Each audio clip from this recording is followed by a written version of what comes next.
Ooh, baby, when you cry, your face is momentary. Oi! Okay, we're live. All right, wonderful, perfect, awesome, spectacular. Welcome. It is I, your proverbial boy, here on a Saturday afternoon, about to go off to the gym, the 24-hour fitness, the wonderful place that I go for my second round of the day. However, before I did that, I wanted to go live real quick here and discuss the only useful exercise that you can do. So I recently, just a moment ago, I got off my mentoring call, and you might not know this. I'm often pumping the infield trainings because I think that that's an extremely, that's my bread and butter. That's a program I've been doing for 20 years. I believe that it's extremely valuable. There's no substitute for real world experience. However, I think that there's a place for isolated exercise as well. And as such, that's why I developed my digital mentoring program. So you might be saying, well, Jeff, I'd love to come to one of these boot camps, but you're not coming to a city near me. Also, I don't really feel like maybe I'm even ready for the field, which you are, but maybe you prefer to take more of an extended 8-week guidance mentoring program. That's why we have the mentoring as well. So on this mentoring, we do twice weekly calls. The Wednesday call is like a discussion call. We talk about the material in the modules. And then the Saturday call, though, is a strictly exercise call. And for a couple hours, all we do is we exercise various energy uses that you might fear. We delve into those fears. We roll around with them. We diagnose where you might have inhibitions around expressing yourself that manifest when you're out, in the nightlife environment or on stage or public speaking or giving a presentation at work, whatever. The inhibitions that prevent you from being magnetic and charismatic and kind of make you this boring non-entity that people just don't even want to engage with.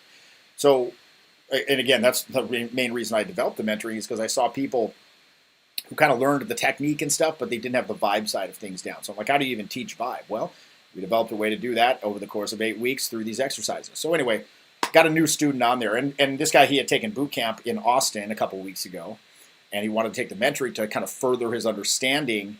See, because the mentoring is like exercise. Like boot camp, infield, that's performance, right? That's you're actually on stage. There's an actual audience, so to speak.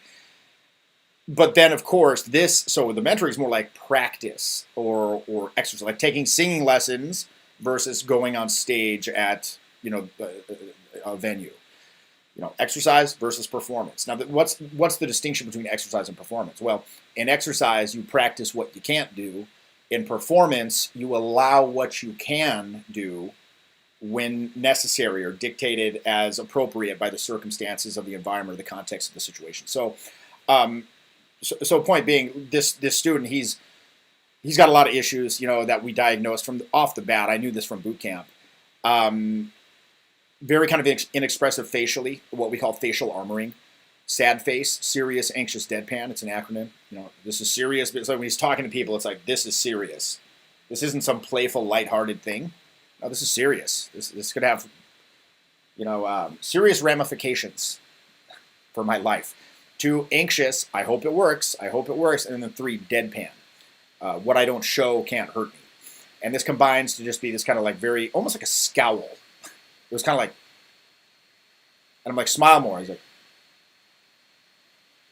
right, just can't do it because the armoring and the conditioning of these decades of conditioning are so powerful.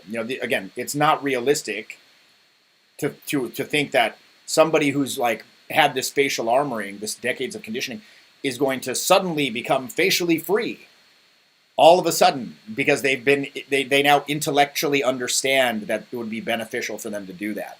So it's important to persist, and it's important, perhaps most importantly, it's important to become aware, right? Tensions only become apparent when they are released. Tensions only become apparent when they're released. They're usually very cleverly disguised, and typically the student is unaware of them.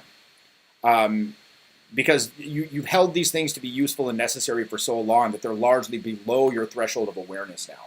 So when the exercise reveals them, and this is kind of interesting because with exercise, you're doing something that you've been conditioned to not do, which is to show weakness.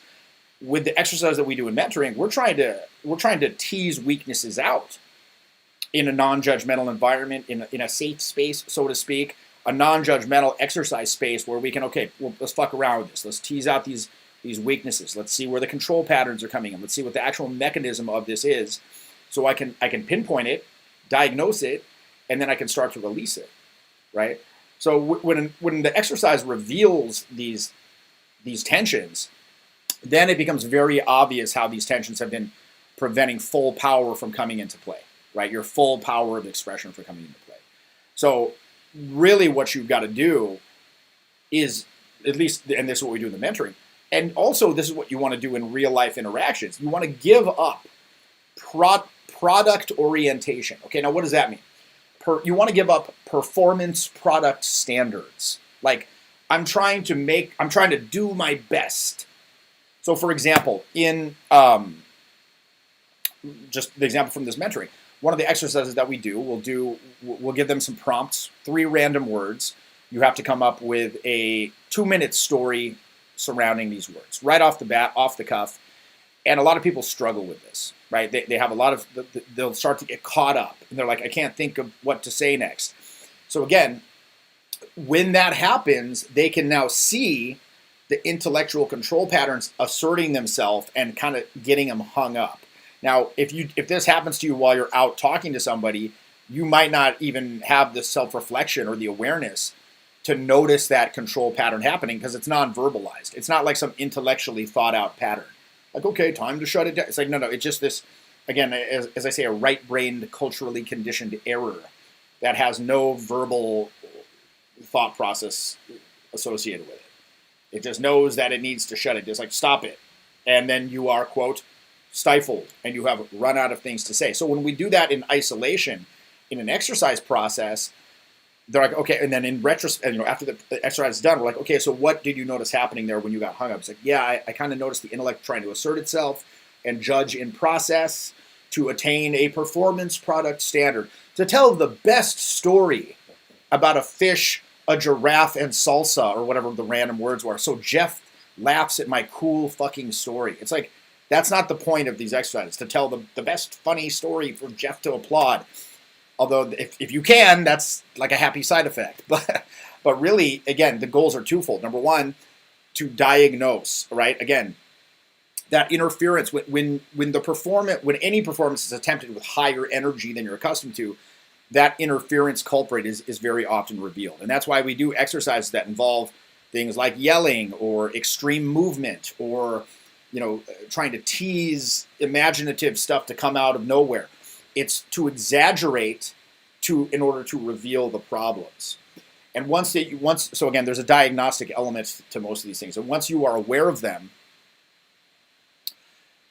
that then you can start the process. And again, without guilt, without shame, without viewing these inhibitions as some intrinsic failing on your part as an individual, right? Be like, look, these entanglements, these inhibitions, this conditioning to be careful with our uses of energy, to hide emotions regardless of the quality of them, anger, sadness, fear, joy, it doesn't matter. It's got to be hidden. It's got to be controlled. That's the conditioning of society, right? Once you become aware of this, like, you're like, yeah, look, it's the human condition. Everyone's got this to some degree. And now I'm aware of it, right? They're no longer below my threshold of awareness.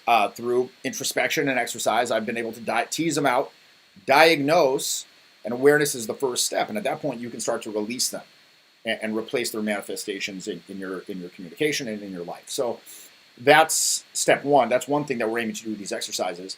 The second thing that we're aiming to do is to then subsequently expand your dynamic range, right?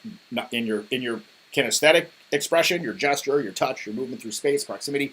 In your facial expressions, your ability to send packets of emotional information with the muscles of the face and the eye contact focus process in very nuanced ways. That's extremely powerful if you master that. You can really become a master of communicating like that in interactions. And very often, it can change the entire dynamic of the interaction. And you can really use it to sort of ride the wave of what they're giving you emotionally by subtly altering your face in real time, intuitively. Control in process, not predictive control, How do you do that? By opening up to the intuitive energies and allowing them, right? Allowing them, not allowing the intellect to be this judgmental hindrance that has this need to assert itself to this position of authority over the whole system. It's like, no, no, no.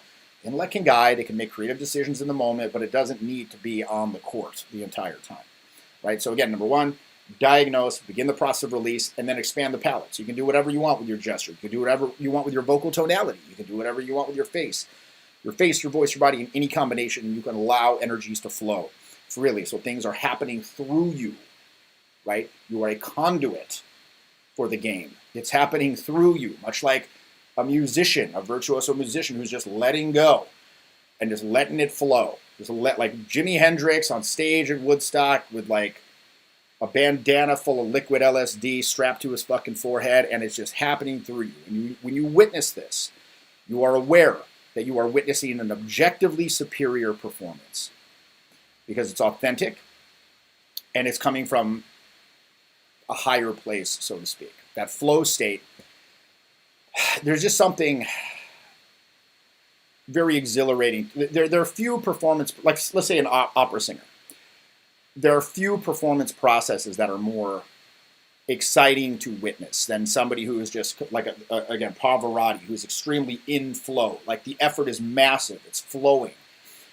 And the tones being created are very carefully controlled and riding on this precisely controlled flow of breath support that's perfectly related to what's needed. Like again, you just, or when you watch, back in the day, you would watch infields of the top guys. You're like, okay, they're not necessarily even doing anything that I couldn't do or I haven't necessarily maybe done in the past, but there's something different here. There's something different here that's, again, objectively superior. And that's what happens when you hit the flow state. And how do you get there? Well, through a combination of exercise and then performance experience. So again, to quote the title that I've, the tentative title that I put on this video, what is the only useful exercise? The only useful exercise is one that you cannot do successfully at first. Now, let's engage with a little bit of the comments here. I am about to bounce off to the gym for my second of the day, trying to get down to that 10%. I got to come for a boot camp. Entanglements, shout out Will Smith. Yeah, that is interesting. Entanglements, right? A couple comments here about like interest in boot camp. Now, by the way, I have a pretty aggressive boot camp schedule. I mean, I wasn't able to travel for like a year after traveling 70 flights a year for 15 years. So it was nice to have that little break. Okay, nice to have a break from the radiation from being up that high in the atmosphere 70 times a year in a thin metal can, causing like chromosome damage or Lord knows what else, the bad sleep, the hotels, the bullshit, but the adventures. So I'm back on the adventure train, back changing people's lives every single weekend. I've been doing this 20 years. I'm really fucking good at it.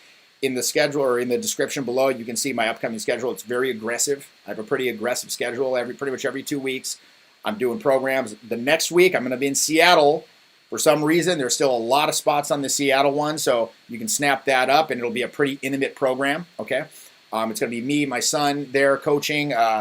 Should be a very, very interesting time. After that, Los Angeles, Playa del Carmen, Mexico, Denver, Chicago, et cetera, San Francisco. Again, check the description. You can go to jeffyinperson.com in order to apply for the programs. And again, we can give you a call if you'd like, and we can hash out the details. Or there's an option to sign up directly there if you're all in. All right. But again, yeah, I love these programs because I love seeing the result. That's why I continue to do these after all these years. You might doubt yourself, you might doubt me, but I don't because I see it every weekend. All right, so I'm going to pop off now. Thanks for watching. Again, just wanted to crack out a quick live here on Saturday afternoon while I was in the moment, in the flow, right off my mentoring call, and had that in my head from dealing with that new student. And he's really excited to continue the mentoring. It's his first week. And by the way, if you're like, again, boot camp's not for me, but maybe I'd be interested in taking an 8-week mentoring program with me and my team, you can go to charismamentoring.com. Again, link's going to be in the description once I post this up. And, it's all there for you. And again, that's a really very unique program. I have never seen anything else like it that's designed to work on all areas of your communication. In fact, let me just call up really quickly the what my buddy Haysom calls the energy levels. And I hope you can see these. And again, we work on each of these areas in isolation. You know, the first week, we work on the 3 bottom ones here: face, voice, and body. Second week, we work on intuitions, emotion, and the mind, aka the internal guidance modes. And then we work on a variety of other things: core confidence, conversational technique, persuasive ability and frame control, conflict communication, leadership, et cetera, et cetera. In fact, we call that guy up here. You know, this is the old, I call this the charisma wheel. And this is the 8-week curriculum. And again, twice weekly calls with me and my team to keep you accountable, and ongoing guidance. You can tell us about your nights out, and we'll break stuff down for you for 2 months straight. You know, and that can be very useful, especially in conjunction with a boot camp. Either right after, I find is a pretty good one. A lot of people tend to do that. But anyway, that's all there for you if you are so inclined.